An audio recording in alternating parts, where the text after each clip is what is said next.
There's an emotion inside you that you've learned to hide your entire life. Not because you're peaceful, not because you're above it, but because someone made you believe it was wrong to feel it. That emotion is anger. But here's the problem. When you don't express it, it doesn't go away. It festers, it mutates, and over time, it becomes something else entirely. Tension, anxiety, shame, migraines, chronic fatigue, even illness. Most people who silently suffer today aren't dealing with stress. They're dealing with years of swallowed rage. You were taught that anger is dangerous, that if you get angry, people will leave, that if you raise your voice, you'll be too much. So you learn to smile instead, to nod, to suppress, to keep the peace, while your body keeps the score. But here's the truth no one told you. Suppressed anger doesn't make you safe. It makes you sick. This video is not about letting it out in explosive ways. It's about understanding what happens when your truth is buried for too long. It's about the emotional weight you carry in silence. And it's about reclaiming the parts of you that were never allowed to exist. Because if you've been feeling tired, numb, disconnected, or resentful, it might not be depression. It might not be burnout. It might just be unspoken rage. Your body was never designed to hold anger forever. Anger is a natural response to injustice. It's how your nervous system tells you something is not okay.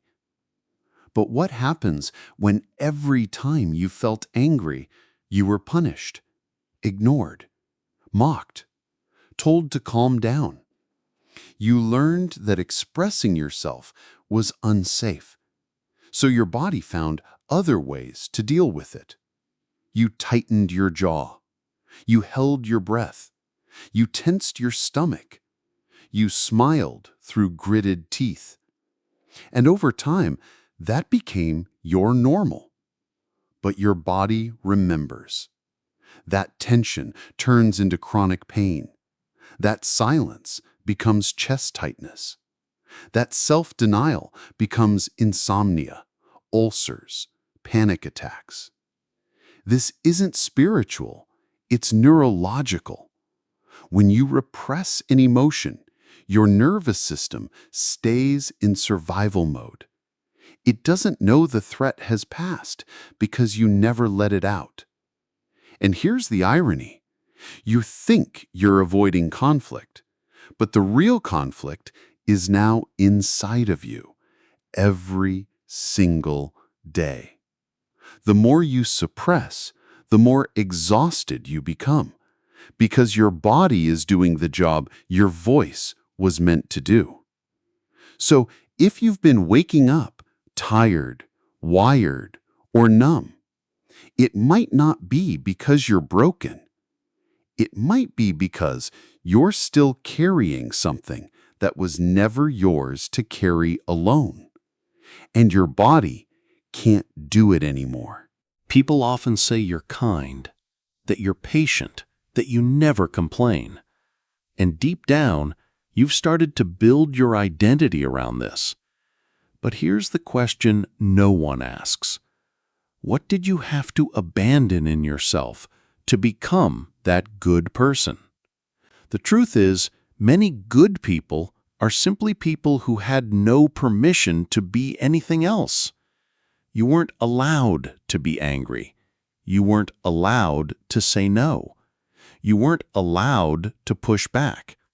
So you became agreeable, helpful, understanding, even when it hurt. And now you feel trapped in that identity. Because if you finally speak your truth, it might disappoint someone. It might shake the image they have of you. It might threaten the peace you've worked so hard to maintain. But that peace is fake. It costs you your health, your authenticity, your voice. You are not truly kind if your kindness comes from fear. You are not truly calm if your calm is built on suppression. Anger is not your enemy. It's a signal. It's your body saying, I matter too. And if you've made it this far into this video, chances are you know exactly what I'm talking about. So if this resonates, you're not alone. You're not broken. And this channel, Slow Psychology, is a place where you can finally stop pretending everything's fine. Subscribe if you're ready to understand yourself beyond the surface, because there's a version of you that's still waiting to be heard. Sometimes the anger you carry isn't really anger. It's grief. Grief for the boundaries you never got to set. Grief for the years you spent pleasing everyone but yourself. Grief for the little moments you let go just to keep the peace. You're not just mad that someone crossed the line. You're mourning the fact that you never learned how to draw one. You're not just upset with others. You're quietly hurting over how often you betrayed yourself. And here's what makes it more painful. Most of this happened silently, without an argument, without a fight, just an internal decision to shrink a little. Again, you were trained to believe that love means tolerance, that maturity means silence, that being easy to love means having no needs at all. But there's a cost. The body doesn't forget the things your mind tries to dismiss, and eventually, what you call feeling off is really your soul asking, when is it my turn to be honest? This is why your anger is sacred. It's not rage. It's not destruction. It's not violence. It's your unmet needs screaming for recognition. It's your soul saying, this is not okay. When we don't let ourselves feel grief, it turns into resentment. And when we ignore resentment, it begins to leak into our relationships, our bodies, and our sense of self. This is your chance to pause, to feel what you were never allowed to feel, to mourn so you don't have to carry this forever. Here's something no one tells you. Not all the anger you carry is yours. Some of it belongs to the parents who never processed their own pain. Some of it comes from a childhood home where emotions were either explosive or forbidden. Some of it is ancestral, cultural, generational. You may have grown up around people who yelled, slammed doors, or gave you the silent treatment. And in that chaos, you made a quiet vow. I will never be like them. So you swung to the other extreme. You became calm, polite, soft-spoken, even when it burned you up inside. But that doesn't mean the anger disappeared. You didn't heal it. You just buried it deeper. And now, even small things set off a wave inside you that feels disproportionate. You don't understand why. You feel ashamed of the intensity. But what you're really feeling is years of accumulation. It's not too much. It's old. And you're finally safe enough to feel it. This is the beginning of healing. Recognizing that the emotion you've been avoiding might actually be trying to protect you. It's never been your enemy. It's been your messenger. And until you listen to it, it will keep showing up in ways that confuse you. In your body, in your relationships, in your silence. Not all anger is loud.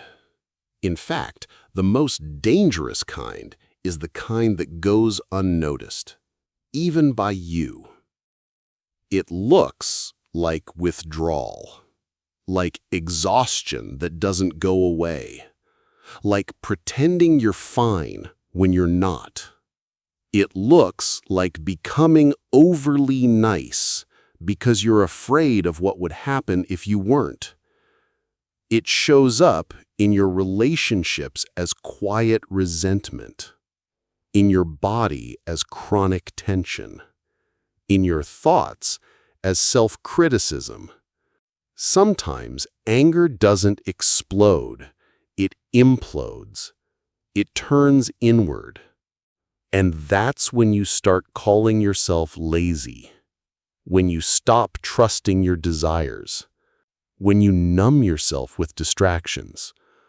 All because some part of you still believes that your anger is shameful. But what if you saw it differently? What if that tension in your chest isn't a sign you're broken, but a sign you're holding something that was never meant to be carried alone? Your anger is telling you something. It says, you've been quiet for too long. You've betrayed yourself to be accepted. You've tolerated things that hurt you. And still, you keep going, smiling, helping, being the one who never causes problems. But here's the truth. Swallowed anger doesn't make you good. It makes you disappear. You don't have to scream. You don't have to fight. But you do have to listen. Because if you don't, your body will. At some point, your body becomes the voice you never had. That persistent lump in your throat, it's not random. It's everything you wanted to say, but didn't. That pressure in your chest, it's not just stress. It's unspoken boundaries screaming for space. That constant fatigue, it's not laziness. It's the weight of emotional labor you've carried in silence for years. We tend to treat the body as separate from the mind. But in reality, your body remembers every time you said, "I'm fine," when you weren't.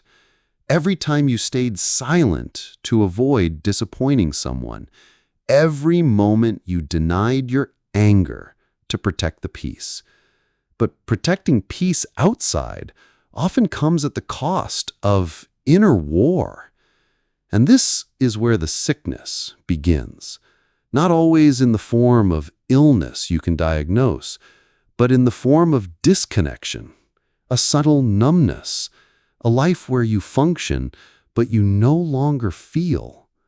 That's how the soul gets sick. Not because of one massive trauma, but because of 1,000 tiny betrayals of self. If you've been wondering why you feel like something's wrong, even when life looks okay on the outside, this is why. There's a part of you that's been silenced for too long, and it's not trying to destroy your peace, it's trying to restore your truth. Most people avoid anger, not because they don't feel it, but because they're afraid of what will happen if they finally let it surface. You've spent so long being the calm one, the nice one, the person who keeps everything together. So the idea of expressing your anger feels dangerous, like you'll hurt someone, like you'll become someone you don't recognize, like the whole version of you will unravel. But here's the truth. You're not afraid of anger. You're afraid of losing love. You're afraid that if you show your true feelings, people will walk away. That if you finally speak up, you'll be called selfish, ungrateful, too much. So you've learned to trade authenticity for approval, to choose peace over honesty, to suffer quietly so others can stay comfortable. But real healing starts when you realize anger is not about hurting others. It's about honoring yourself. It's not about destruction. It's about drawing a line and saying, I matter too. Will some people be uncomfortable with your boundaries? Yes, but those are the same people who benefited from your silence. And if your anger makes someone leave, that wasn't love, it was control. Healing begins the moment you stop apologizing for your truth. And your body has been waiting for that moment your whole life. Anger doesn't have to destroy you. In fact, when you finally learn to listen to it, it becomes your greatest source of clarity. Anger tells you where your limits are. It shows you what's no longer acceptable. It awakens the part of you that remembers who you were before the world taught you to shrink. You don't have to explode to reclaim your power.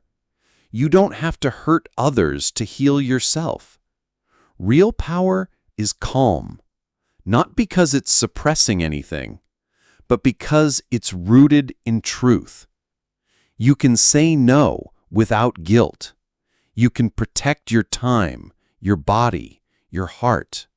You can disappoint others and still be a good person. Because honoring your anger doesn't make you cruel. It makes you whole. When you allow anger to speak, it doesn't scream. It becomes a boundary. It becomes a decision. It becomes a quiet, unwavering voice inside that says, I'm no longer abandoning myself. And that changes everything. Your relationships become more honest. Your energy returns. You stop walking on eggshells and start standing on solid ground. That's what happens when anger is no longer swallowed, but integrated. You begin to trust yourself again. You stop performing peace and start living in it. Imagine what it would be like to no longer carry the weight of swallowed anger, to no longer feel tension in your body or heaviness in your heart, to finally breathe freely, not just physically, but emotionally. This freedom isn't found in external approval. It's found when you honor your emotions, when you allow yourself to feel deeply and without judgment. Anger, once feared and hidden, becomes a guide, a guardian of your boundaries, a declaration that you matter. But freedom requires courage, the courage to face what you've been avoiding, the courage to say no, the courage to be imperfect. You don't have to carry the burden of anger silently anymore. You don't have to apologize for your feelings. You don't have to shrink to keep others comfortable. Your anger is a sign of your vitality, a spark of your truth that refuses to be extinguished. So, start small. Name what you feel. Set one boundary. Speak your truth, even if it trembles. Because on the other side of swallowed anger is peace. True peace. Not the kind that hides beneath silence, but the kind that grows from authenticity. And that peace is waiting for you.